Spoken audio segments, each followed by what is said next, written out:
Hello friends, आज फिर से आप करंट अफेयर की सीरीज में आपके सामने मैं 9 मार्च की खबर लेकर आया हूँ। ठीक है, किस डेट का है इस बार? 9 मार्च का है, कल 8 का था। आपको पता है ये सीरीज आपके सामने डेली आने वाली है। तो आज से आपको, कल से आपको शाम में प्रतिदिन 6 बजे हमारी कोशिश होगी कि आपके सामने करंट अफेयर डेली के जो महत्वपूर्ण खबरें हैं, इसमें आपको खबर के पूरी डिटेल में नहीं ले जाया जाएगा। फास्ट मोड में होगा ये कि फटाफट आपको जो महत्वपूर्ण चीज़ें हैं वो आपको अवगत करा दी जाए। कि कई क्वेश्चन ऐसे आते हैं, कई क्वेश्चन क्या, करंट अफेयर के ज़्यादातर क्वेश्चन ऐसे आते हैं कि अगर वो आपकी नज़रों के सामने से गुजरा हुआ है और आपने वो सुन रखा है कि वो क्या है, तो आप फटाफट उसका आंसर कर देते हैं। ठीक है, तो आपको ज़्यादा डिटेल में नहीं लिया जाएगा, आपका समय ज़्यादा नहीं खराब किया जाएगा और फटाफट जो दिन भर की महत्वपूर्ण खबरें हैं वो आपके सामने बता दी जाएंगी। ठीक है, तो बिना देर किए हुए चलिए शुरुआत करते हैं क्लास की। लाइक, शेयर, कमेंट, सब्सक्राइब, ये बातें बार बार बोलने की है नहीं, आप समझदार हैं, खुद भी समझ जाए। ठीक है, तो पहला जो है अभियान समर्थ। ठीक है, कल जब मैंने पहली क्लास लेके आया था करंट अफेयर सीरीज की, तो उसमें 2 योजनाओं का मैंने नाम लिया था। आपको कमेंट करके बताना है वो 2 योजनाएं किस चीज से जुड़ी हुई थी और उसका उद्देश्य क्या था। ठीक है, उसको किस मंत्रालय ने शुरुआत की थी। मंत्रालय में अभी बताऊंगा, बाकी दोनों चीजें आपको बतानी है। ठीक है, तो केंद्रीय सूक्ष्म, लघु और मध्यम उद्यम मंत्री क्या हो गया? MSME, micro small medium enterprises. ठीक है, तो इस डिपार्टमेंट के मंत्री हैं नारायण राणे। इन्होंने महिलाओं के लिए एक विशेष उद्यमिता प्रोत्साहन अभियान समर्थ लॉन्च किया है। ठीक है, ये कौन सा मंत्रालय है? MSME ने ही कल की दोनों स्कीम जो मैंने आपको बताई थी उसको लॉन्च किया था। उसका उद्देश्य आपको बताना है। ठीक है, आज वाले का हम आपको बताएंगे। ठीक है, ये क्या करेगा? महिलाओं को स्वरोजगार का अवसर देगा, सेल्फ, खुद से रोजगार करने के लिए और आत्मनिर्भर और स्वतंत्र बनाने के लिए प्रयास करेगा, प्रयत्न करेगा। ठीक है, इसमें क्या करेगा? ये जो कौशल विकास कार्यक्रम है जो चल रहे हैं, आप लोग को पता है, स्किल डेवलपमेंट कार्यक्रम, ठीक है, प्रोग्राम्स, तो उसके 20% सीटें जो है महिला उद्यमियों के लिए आवंटित की जाएगी। उसमें 20% सिर्फ और सिर्फ महिलाएं फिक्स होंगी। ठीक है, उसके अलावा अगर ज़्यादा होंगी तो अच्छी बात है, लेकिन सॉरी 20% वही फिक्स होंगी। इस बाद अगली जो आपकी इंपॉर्टेंट न्यूज़ है वो है स्लीनेक्स। ये शब्द सुनते के साथ में आपके दिमाग में क्या घूमना चाहिए? SL for Sri Lanka, I for India, N for naval, naval मतलब समुद्री, और X मतलब एक्सरसाइज, स्लीनेक्स। ठीक है, तो भारत श्रीलंका द्विपक्षीय समुद्री अभ्यास, द्विपक्षीय दोनों है, भारत और श्रीलंका दो पक्ष है। ठीक है, तो इसका फुल फॉर्म आपको मैंने अभी बताया। SLE for Sri Lanka, I for India, N for naval, EX for exercise.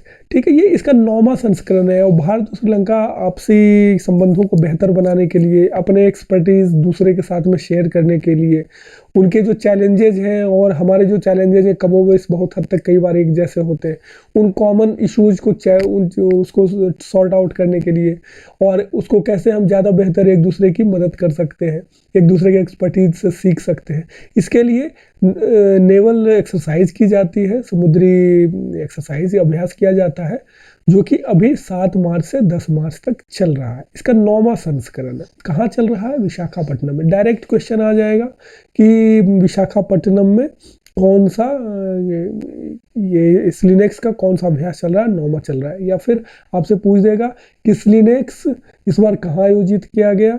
ठीक है, इस तरह के आपसे ये फैक्ट से आपको क्वेश्चन निकाले जाएंगे, आपको ये सारे फैक्ट याद रखने हैं। अभ्यास 2 चरण में होगा, एक विशाखापट्टनम के पोर्ट पे, हार्बर पे, ठीक है, बंदरगाह पे, और दूसरा फिर समुद्र के अंदर बंगाल की खाड़ी में। 2 तरह की समस्याओं को 2 हिस्सों में बांटा जा सकता है। 2 तरह के इशूज है, 2 तरह की चुनौतियां हैं, तो उनको 2 हिस्सों में बांट कर, एक जमीन के पास में जहाँ पर हार्बर है और एक सीधे बीच समुद्र में, तो इन दोनों हिस्सों में बांटकर इनके साथ में काम किया जाएगा। एक विशाखापट्टनम के हार्बर में, दूसरा बंगाल की खाड़ी के समुद्री चरण में। ठीक है, इसमें INS किर्च, INS ज्योति, एडवांस लाइट हेलीकॉप्टर सिकिंग और Chetak helicopter, Dornier maritime petrol aircraft का प्रयोग किया जा रहा है। अब मैं एक और क्वेश्चन आपको दे रहा हूं जिसका कमेंट में उत्तर देना है। INS किर्च, ये है हमारा INS किर्च है, ओके। कर्च जल संधि, कर्च स्ट्रेट कहाँ है, ये आपको कमेंट में देना है। किन दो सागरों को जोड़ता है। यह बहुत ज़्यादा महत्वपूर्ण है इस वर्ष के लिए, इसको आपको याद रखना ही है, जल संधि कर्च, ठीक है, आपको कमेंट में देना है। और क्यों मैं महत्वपूर्ण बोल रहा हूँ ये भी आपको कमेंट में बताना है, क्योंकि आप जैसे ही सर्च करेंगे, आपको जैसे ही पता चलेगा, उस इलाके का मैप देखेंगे, आपको उसकी महत्ता समझ में आ जाएगी। स्कूल हेल्थ क्लिनिक, ठीक है, स्कूल हेल्थ क्लिनिक के साथ में मैं आपको एक और टास्क दे रहा हूँ, ये तीसरा टास्क है आज का। मोहल्ला क्लिनिक क्या होता है, ठीक है, मोहल्ला क्लिनिक क्या होता है, और अभी ये आपको जवाब देना है, ठीक है। स्कूल और किस राज्य में ये लागू किया गया है मोहल्ला क्लिनिक को, उसके आधार पर मैं अभी सिंपली जो न्यूज़ है, स्कूल हेल्थ क्लिनिक, ठीक है। स्कूलों में व्यक्तिगत स्वास्थ्य क्लिनिक 20 सरकारी स्कूलों में, ये दिल्ली में चालू की गई है, ठीक है, दिल्ली में चालू की गई है 20 सरकारी स्कूलों में। और वहाँ के ऑब्वियसली स्वास्थ्य मंत्री जो, शिक्षा मंत्री जो होंगे, शिक्षा से जो स्कूल में लॉन्च हो रहा है, तो शिक्षा मंत्री जो है उन्होंने लॉन्च किया है, जो कि वहाँ के उप मुख्यमंत्री भी है, मनोज सिसोदिया जी, ठीक है। यह क्लिनिक बच्चों के शारीरिक और मानसिक स्वास्थ्य को सुनिश्चित करने के लिए रेगुलर इसमें जांच की जाएगी और उसके आधार पे परामर्श दिया जाएगा, ठीक है। क्या चीज़ है ये, स्कूल हेल्थ क्लिनिक, ठीक है। आपका टास्क क्या है, मोहल्ला क्लिनिक। अब आपके सामने जो अगला है वह है स्वच्छाग्रह कार्यक्रम, ठीक है, स्वच्छाग्रह कार्यक्रम। ये स्वाधीनता और स्वच्छता के महत्व के बारे में जागरूकता बढ़ाने के उद्देश्य से लॉन्च किया गया है, ठीक है, अपनी स्वाधीनता के बारे में और उसके अलावा स्वच्छता के बारे में, कि कैसे बेहतर सफाई कर सकते हैं, कैसे ज़्यादा नीट एंड क्लीन रख सकते हैं, आपको ज़्यादा बेहतर तरीके से स्वच्छता और उसके परिणामों पे गंभीर उसके क्या लाभ है, उसके बारे में आपको इन सारी चीज़ों की जानकारी इसमें मुख्यतः दी जाएगी, ठीक है। किसका किसका इसमें सहयोग है, तो आवास और शहरी मामले के मंत्रालय, संस्कृति मंत्रालय, जल शक्ति मंत्रालय द्वारा शुभम इंटरनेशनल के सहयोग से ये आयोजित किया जा रहा है। आज़ादी का अमृत महोत्सव चल रहा है, ठीक है, आपको पता है क्यों चल रहा है, ये आपको बताना है, आपको जानना है। आज़ादी का अमृत महोत्सव इस वर्ष क्यों माना गया है, ठीक है।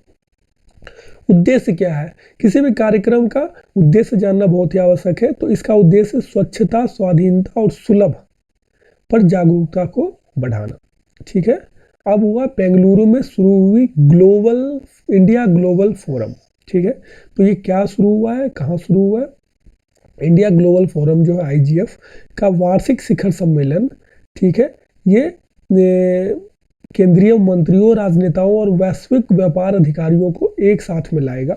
वहाँ पे सारे क्या कहते हैं सरकार जो है और बड़े बड़े क्या कहते हैं कॉरपोरेट जगत के अधिकारी हैं, वो लोग सारे लोग एक साथ आएंगे, नेता लोग आएंगे, वो लोग आपस में बैठ के कि कैसे डेवलपमेंट किया जाए, कैसे उद्योगों को बढ़ावा दिया जाए, कैसे उसमें जो समस्याएं आ रही है उसको सॉर्ट आउट किया जाए।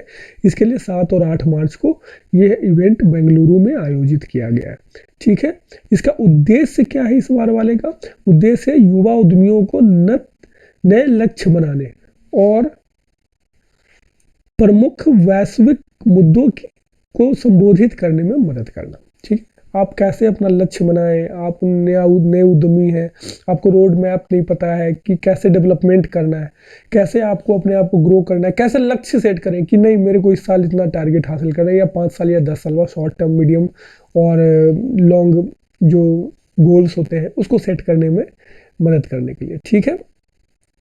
साथ ही एक अद्वितीय नेटवर्किंग, यहाँ पे आपको नेटवर्किंग का मौका मिलेगा क्योंकि बड़े बड़े लोग वहाँ पे आपको मिलेंगे, तो आपस में एक दूसरे से सामंजस्य बढ़ेगा, संपर्क बढ़ेगा, एक दूसरे की मदद ली जा सकती है, इस तरह की चीज़ें वहाँ पे होंगी, ठीक है।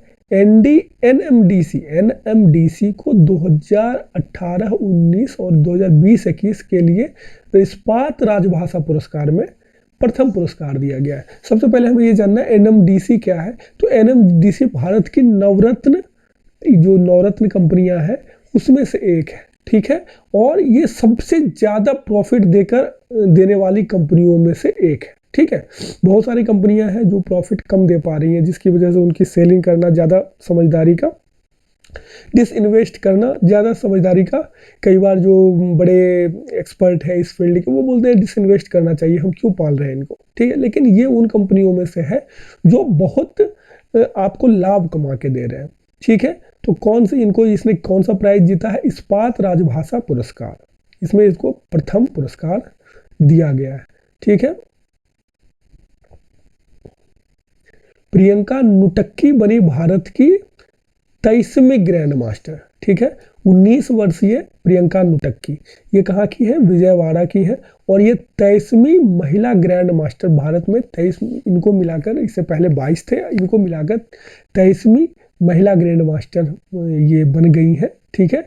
इसके लिए इन्होंने 47वां राष्ट्रीय महिला शतरंज चैंपियनशिप में अपना परफॉर्मेंस जो दिया, उसके आधार पर इनको जो मानदंड तैयार किए गए हैं जिसके आधार पर ग्रैंड मास्टर बनाया जाता है, वो इन्होंने वहाँ पे पूरा किया, ठीक है। डोनेट अ पेंशन पहल, ठीक है। अपनी पेंशन को डोनेट करके आप कैसे ज़्यादा बेटर तरीके से उसको यूटिलाइज कर सकते हैं, आपकी जो रिक्वायरमेंट है उसके लिए, उस तरीके के लिए बनाने के लिए, तो केंद्रीय श्रम और रोजगार मंत्री भूपेंद्र यादव, इनके द्वारा क्या किया गया, एक स्कीम निकाली गई है जिसमें क्या हो रहा है, PMSYM जो प्रधानमंत्री श्रम योगी मानधन योजना है, ठीक है, उसके तहत दान करें अपने पेंशन को, ठीक है। पेंशन को किस लिए दान करेगा भाई, कौन क्यों करेगा दान, पेंशन तो लाइफ लाइन होती है किसी की, ठीक है। तो इसके लिए इन्होंने क्या किया है, इस सप्ताह जो ये आइकॉनिक वीक बना रहे थे उसमें इन्होंने बताया कि आपके जो घरेलू कर्मचारी हैं, का सहायक है, हेल्पर हैं आपके, जैसे घरेलू कामगार हैं जो घरों में काम करते हैं, ड्राइवर हैं, सहायक है, तो इस तरह के जो भी लोग हैं जिन पे आपकी डिपेंडेंसी है, तो उनके प्रीमियम को भरने में आप ये अपने पेंशन को दान करके आप भर सकते हैं। मतलब वो एक तरीके का पेमेंट का सिस्टम हो गया कि आप पैसे मतलब निकाल के उनको दे रहे हो, तो उससे बेटर है उनका प्रीमियम आप डायरेक्टली वहाँ से भर दो, ठीक है। आपको दोनों के प्रीमियम को लिंक कर दिया जाएगा और आप वहाँ से ट्रांसफ़र कर सकते हैं, ठीक है। उसके बाद में भारत का सबसे बड़ा व्यापार और सांस्कृतिक केंद्र मुंबई में बना है, ठीक है। क्या है ये, व्यापार और सांस्कृतिक केंद्र, ये अपनी तरह का प्रथम प्रयास है। क्या नाम है इसका, जियो वर्ल्ड सेंटर। अब जियो वर्ल्ड सेंटर नाम है इसका, तो किसने किया होगा, ऑब्वियसली रिलायंस का होगा ये, ठीक है। तो रिलायंस इंडस्ट्रीज लिमिटेड के द्वारा ये किया गया है मुंबई के बांद्रा कुर्ला कॉम्प्लेक्स में, ठीक है। ये भारत का अब तक का सबसे बड़ा और सबसे प्रतिष्ठित बहुआयामी गंतव्य होगा। बहुआयामी मतलब जिसके बहुत सारे आयाम हो। क्या क्या आयाम है इसके आयाम है व्यवसाय, वाणिज्य और संस्कृति, सबको एक साथ दे देना। आपको वहाँ सब कुछ कंप्लीटली मिलेगा जो भी उससे एसोसिएटेड होंगे, उसमें देखिए आपको क्या क्या चीज़ें वहाँ पे जो होंगे उनको मिलता है। सांस्कृतिक केंद्र, संगीतमय फव्वारा, प्रीमियम दुकानें, मतलब शॉपिंग के लिए आपको कहीं नहीं जाना होगा, जो वहाँ पे मतलब उस वर्ल्ड सेंटर से एसोसिएटेड होंगे। म्यूजिकल फाउंटेन होगा, सांस्कृतिक गेम होगा जहाँ कल्चरल प्रोग्राम्स होंगे, कैफ़े और रेस्टोरेंट वगैरह की फैसिलिटी होगी, सर्विस्ड अपार्टमेंट होंगे और ऑफिस मतलब कार्यालय होगा, ठीक है। और अत्याधुनिक सम्मेलन करने के लिए एक जो हॉल होता है, उस तरह की चीज़ें यहाँ पे एक जगह मिल जाएंगी। तो आपका क्वेश्चन है, आपको ज़्यादा नहीं जानना है, आपको जानना है कि जियो वर्ल्ड सेंटर क्या है, ठीक है, और ये कहाँ पे है और इसका लक्ष्य क्या है, मतलब ये किस तरह की चीज़ है, ये आपको जानना है, ठीक है। भारत का सबसे बड़ा डेटा सेंटर हैदराबाद में है, ठीक है, माइक्रोसॉफ्ट के द्वारा बनाया गया। तो भारत में ऑलरेडी माइक्रोसॉफ्ट के 3 डेटा सेंटर थी, इसको ये चौथा चालू कर रहा है। कहाँ कर रहा है, हैदराबाद में कर रहा है, और ये अभी तक का सबसे बड़ा होगा। और लक्ष्य क्या है, 2025 तक में चालू हो जाएगा। इसके पहले कहाँ थे, पुणे में थे, मुंबई में थे और चेन्नई में थे, ठीक है। 3 डेटा सेंटर इनके थे। अगर जो पीडीएफ मैंने बताई है आपको, अगर आपको इसकी रिक्वायरमेंट है तो आप हमारे टेलीग्राम ग्रुप के साथ जुड़ जाए, और उस ग्रुप में हम आपको जो भी क्या कहते हैं पीडीएफ आएंगी वो हम आपको उसमें भेज दिया करेंगे। तो इन केस अगर आपको ज़रूरत पड़े तो आप वहाँ से उसको ले सकते हैं, ठीक है। ऐसे मेरा मानना है कि अगर आपने नोट्स बना के पढ़ा है तो उससे बेहतर कुछ भी नहीं है, लेकिन पीडीएफ आपके साथ में एक बैकअप के रूप में मौजूद होगा, तो आप वहाँ से जुड़े। हमारे बहुत सारे कोर्सेज ऑलरेडी चल रहे हैं, 60 डेज जीएस प्लान है, वो पूरा का पूरा वीडियो देखें आप, ठीक है, और उसके नोट्स बनाकर देखें।